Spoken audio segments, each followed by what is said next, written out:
to another episode of Franchise Nutrition and Fitness Podcast. My name is Ryan. I'm a registered dietitian. And I'm Matt. I'm a certified personal trainer and health coach. Oh, yeah, that's right. I'm also a certified nutrition coach. My bad. There you go. I'm also working that certification. We just need to start listing out all the credentials Yeah, all together. Like but 3 or 4 episodes in a row. Might as well. But collectively, with all those certifications and all those credentials, we are Franchise Nutrition and Fitness. That's right. You can find us over at franchisenutritionandfitness.com. Click on the Let's Get Started button, scroll down, sign up for your free meet and greet today. You can also use the contact form to send us any questions or comments on this podcast, or just regular other questions or comments that you have about your regular nutrition or fitness life. We're happy to answer them to help you out. But outside of that, go back and listen to all the other previous episodes that we've done on this podcast. And don't just listen, but watch now, since you've converted that. That was cool, going back and checking Spotify. Yeah, man, it's funny. If you go back and look at the early episodes versus the more recent episodes, clearly we've learned something in video and sound. My sound's better. My lighting's still shut. Because I've got this lamp that if I turn on, I'm yellow. But now, as it's getting into the fall season, as we're recording, I just don't have good natural lighting in my apartment. So yeah, mistakenly, you can see it kind of on the camera right now with the shot, but the light that comes in from that side is usually all blocked off. But I've been working in this office all of last week, so I had the curtains open. So normally they're closed. That way it's just this backlight. So now I get this weird diffuse light situation going on. But either way, specifically, if you haven't listened to or watched episode 20, you should go back and watch that one and then come back to this one. Because on episode 20, it's part 1 of our nutrition and fitness myth series. And this. Yeah, and I feel this is going to be an ongoing series because, it's amazing the myths and misconceptions that are still out there, and the stuff that I'm sure you see even more than I do. The stuff I see in the gym, like people doing stuff that makes absolutely no sense. So, yeah, we both are bringing a fitness myth and a nutrition myth to the table today, and debunking them or discussing them, and maybe even having people argue with us, because that's certainly how the ones that I'm thinking of and bringing to the table started. So, yeah. So, I went back and I listened to, or I didn't listen to it, but I looked at least the show notes. That way every episode has show notes to it. You can find your time stamp in there. But I went back and listened to the nutrition myths and the fitness myths to try and make sure that I don't repeat them from last time. So the first thing that I'm going to start off with is my nutrition myth, which is, quote, all white foods are bad, end quote. Okay, I'm not super familiar with that one. Oh, you mean as far as white carbohydrates, oh yeah, if white bread, color white, you probably shouldn't eat it. White rice, white bread, all right. White potato. Yeah. Oh God. I've worked with a program that demonizes potatoes. Yeah. Hey, I'm just saying, it's kind of the crazy thing to me, to try and label foods based off of their color, with neglecting all of their nutritive value. What if I just stick the potato in the air fryer and just burn the hell out of it? It's no longer a white potato. Am I good? Does that work out okay? Yeah, man. What if I season it? Yeah, I guess. Right. Yeah. What if you just throw some salt and pepper on there, a little bit black speckled potato? What if I make it into fries and deep fry it, and then it's kind of yellow? So there you go. You're good. Yeah, I mean, and there are nutritional condition things there. Milk is also a white food. So should you just not have? Oh, I'm sure you've heard the number of people that talk about, but we're the only mammals that drink our own milk when we're not babies. It's but we're also the only mammals that cook our own food too. So maybe we should stop doing that.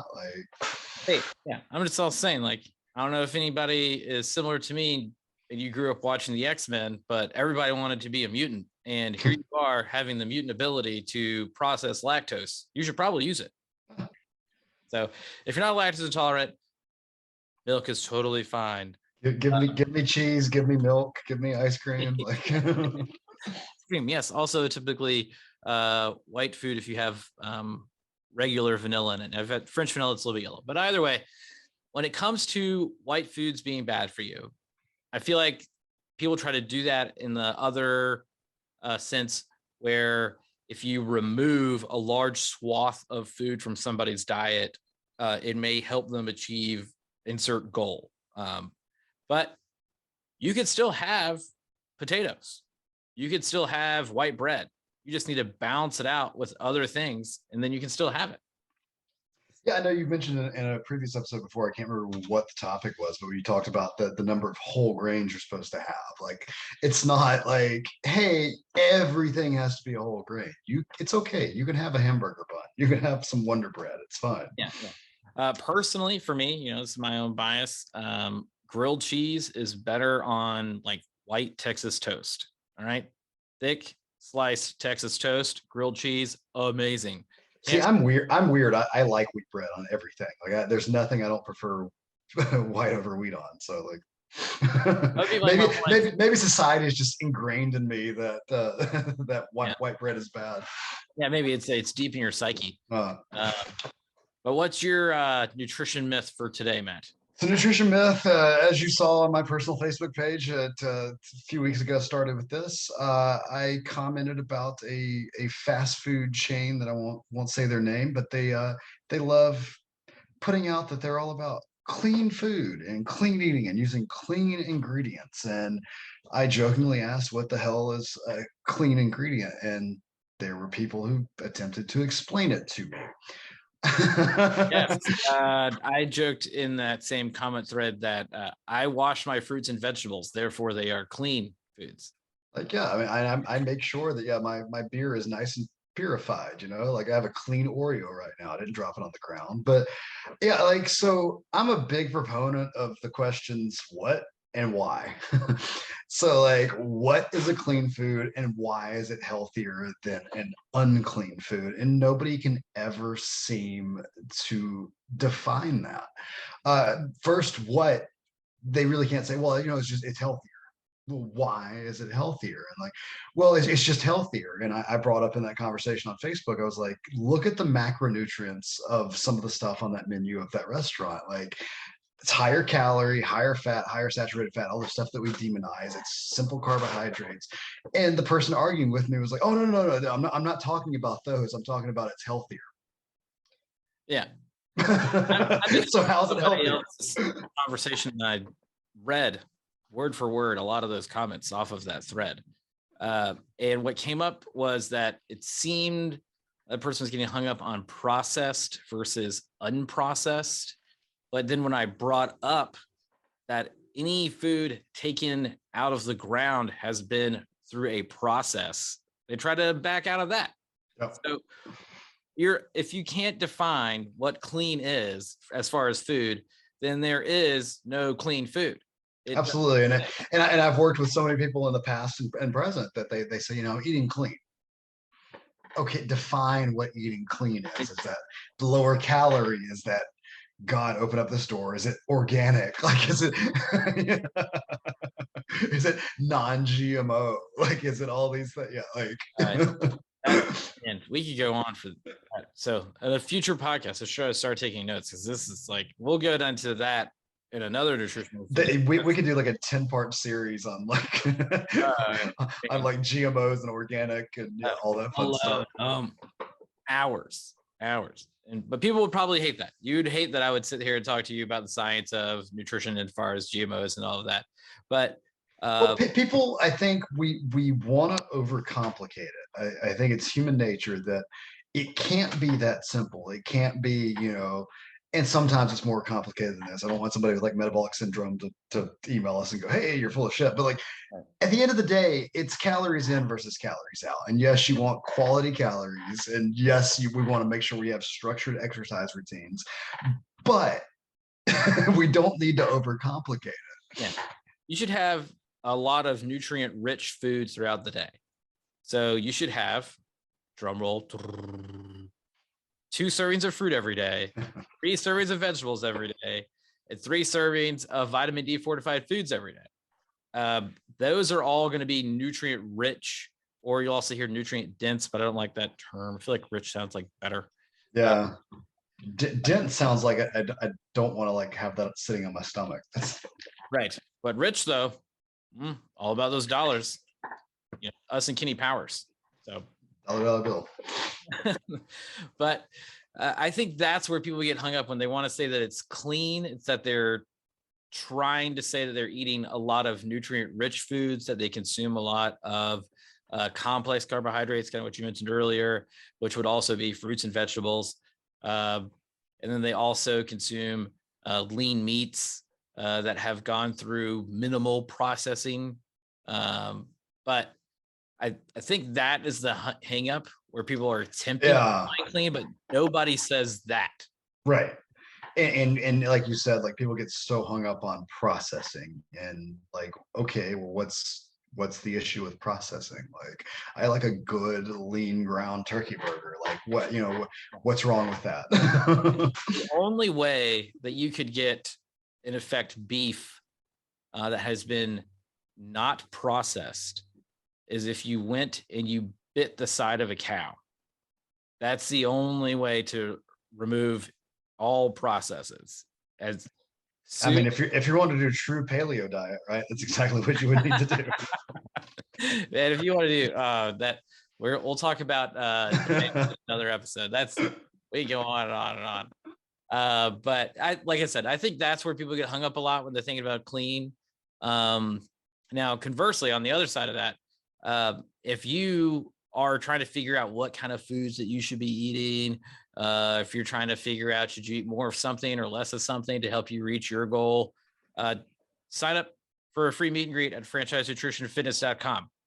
Go click on the button for get started, goes to the bottom, sign up. We'll get you set up so that way you can reach your nutrition goals and answer all of those individual questions. Absolutely. Ryan can simplify it for you. It doesn't have to be as complicated as sifting through all these clean and unclean foods you find on the internet that somebody on Instagram told you was an unclean food and will be metabolically unhealthy and magically make you gain 50 pounds overnight. Yeah. And then, all right, so that's one nutrition myth for each of us. So over to the fitness myths. Do you want to get started on yours? Yeah, I'll do the fitness myth. It's funny, like this one came to my mind. I haven't heard this one in a little while. It popped up. I saw it on some post or something because that's where it got popular. Go figure, social media and fitness influencers and all that stuff. And then I started trying to see if there was any actual research behind it. And funny enough, could not find any research on it because it's complete BS. Muscle confusion. If you saw like a lot of the DVDs in like the early 2010s, they would try to sell you like, hey, on muscle confusion, like your body's adaptable, your muscles are adaptable, so you've got to constantly confuse your muscles. And on the surface, it kind of makes sense, right? Like it's like, all right, I do understand that if I'm doing the same thing over and over again, I'm not going to make gains. I'm not going to get those gym gains with a Z, bro. But the thing is, all right, so if I'm working out and then I work out again in 2 days, my body has not magically adapted to what I just did and has to be confused, number one. Number two, how are you going to track progress? So let's say I'm doing a barbell bench press and I can do 225 pounds for 10 reps. And then I don't ever do that again. The next workout where I'm working out chest, I'm like, all right, incline dumbbell press while standing on a stability ball, like with chewing bubble gum and for 45 pounds in each hands for 25 reps. Like, how do I understand if I've progressed or not? Like, we have to have specific measurable goals, like we've talked about before. Smart and so goal. Yes, go figure. So how are you going to assess if you're stronger if you're never doing the same thing over and over again? And yes, I'm all about preventing burnout. I'm all about making sure that you change up your workout, but it doesn't have to be changed up every workout. Like I always warn people that I first start training, especially if they're a beginner, I'm like, you're probably going to think this is a little simple because it is. Like, but then they're also going to be very happy with their results. But they're like, oh, like I was only able to bench press 65 pounds, but 8 weeks later, here I've doubled that goal. So needing to be able to actually progress, that linear progression, that progressive overload, all those fun terms you hear, it's hard to be able to calculate with that muscle confusion. Yeah, that is true. I will say personally, when it comes to the muscle confusion, I agree with Matt. Changing things up every single time isn't going to really help you progress. But I will say that, let's say you do a total body day, and that's how your works. You do like total body 3 times a week. If you did total body and it was a different exercise each days in that week, as long as you repeated that same week. Absolutely, Okay. absolutely. Yeah, if you're doing a full body split 3 days a week, yeah, like, but then you're coming back like Monday was squat, deadlift, bench. So, and then we come back the next Monday, squat, deadlift, bench. Like, yeah, obviously, like, not saying, hey, every day you got to be doing that. Like, you can do the auxiliary lifts and stuff the other days. Yeah. So, but as far as the other piece of it, if every Monday for you is like many people and it's International Chest Day, Ugh. and you magically somehow go through 15 weeks of Mondays and you change your chest routine every single time, you're probably not going to see any actual changes, whether it be numerically based off the numbers that you're doing, or physically you in the mirror. Absolutely. Like, you've got, again, I'm a huge fan of the overload principle. And I think a lot of the general population doesn't seem to understand that you've got to be doing more than what your body's accustomed to. It's as simple as like the first time you picked up a dumbbell and 5 pounds was heavy to curl, but then like, hey, that's pretty easy for 10 reps. And then, oh, well, we got to figure out a way to make this more difficult because our bodies are adaptable. Again, people want to make it overcomplicated. Like, it has to be muscle confusion. No, like, we can increase the number of steps, we can increase the number of reps, we can increase the amount of weight, which is the most common one. Don't have to like confuse the muscles. They're not as smart as you think they are. And then my fitness myth, I had to go back and like look and make sure, because like I said again earlier in the episode, that's episode 20 if you want to go back and check out the other ones, but I wanted to make sure that I didn't repeat something. The first thing that I thought of was the first thing that I said in that last I was like, so this must come up a lot. So it took me a little bit more time to come up with what was the first thing you thought of? I'm curious. Spot reduction.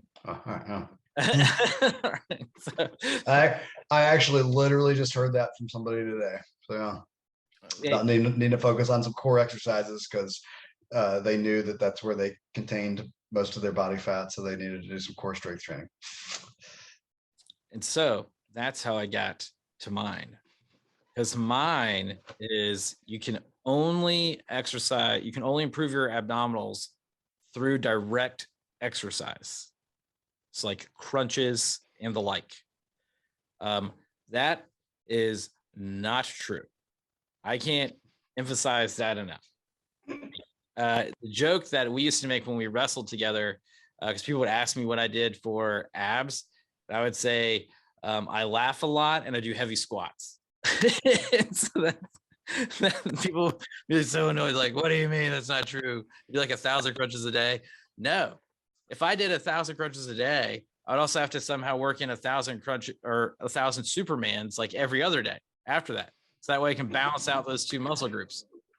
I'm really glad that like spot reduction doesn't exist. I'm really glad that isolated abdominal exercises don't like magically increase the abdominal strength and muscularity. Because could you imagine like the number of people that would be walking around with like thin arms or like arms with excessive body fat on them, but they'd have this ripped 6-pack? That'd be amazing. Yeah, there's like giant muscle, like bubbling muscle of abdomen, like shooting out. But like nothing else, like their back would be like tweaked out because they're so like hunched over from their abdominal muscles squeezing them down. But really, when it comes to making your abdominals more defined, you should do some amount of work that your abdominal muscles are at least a tertiary muscle. For example, if you did any of the compound lifts, you would still be using your abdomen somewhere in there for stabilization. But if you use, and that's like compound lifts, like standing overhead press, bench press, squat, deadlift. Just trying to like go down. It's like a pull up, even a strict pull up. I had to emphasize that. But like if you're doing a very specific isolation exercise, like a machine bicep curl, like you're probably not going to exercise your abdomen a lot, even as a tertiary standpoint in that. But you might in like a far off kind of sense. But forcing yourself, like thinking about, this is something that's a little bit more complicated for some people out there, but thinking about when you are bracing your core, you're putting tension on your abdomen and your back to help stabilize yourself. You are effectively doing an exercise for your abdomen. So making sure that you are stable and tight and structured when you're doing any of those big lifts that we mentioned, one, it's going to help your lift itself. Two, it's going to help your joints be a little bit more stable. Protect that spine. The easy way I always cue that is I always tell anybody, and I even tell myself between every lift, any sort of compound lift, take a nice deep breath, breathe out. As you breathe out, draw your belly button in, envision bringing your belly button in and up towards your spine. Boom. Right. You've just engaged your abdominals right there. Yeah. And honestly, I know this is something we talked about on our previous podcast with our, I want to say it's belt, straps, and sleeves. Oh my, maybe somewhere in there. Belts and straps were in the title. I know that. And wraps, maybe that's it. It doesn't matter. Either way. Something. It was the one about using equipment. Yeah, the one about using equipment. Look it up. Do homework. If I was using a belt, that would be the one time when I push out on my abdomen instead of pulling back. Absolutely. That's how a belt works. Like that's the point. Most people use those incorrectly as well. I think it's funny sometimes. I feel bad for them. Like I see people in a gym sometimes put a belt on and then they inhale as if they're bracing themselves for the lift, right? And do that correctly, but the belt is just kind of like dangling there. Right. Why do you have the belt on? Like it's doing absolutely nothing for you. Hey, you've engaged your core muscles effectively. Like just take the belt off. You're good. You're doing a really good job. If you like squatted down onto that load and you actually needed that belt, if it compressed you enough, like vertically, that it pushed your abdomen out, you're probably going to tear something. You should have just pushed against the belt to start with. but either way. So those are 2 nutrition and 2 fitness myths. Another part 2 episode, or another episode of our nutrition myth series, nutrition and fitness myth series. That's part 2. Go back and listen to part 1. It's episode 20. I do know that. Otherwise, like we say every week, maximize every bite. Maximize every rep.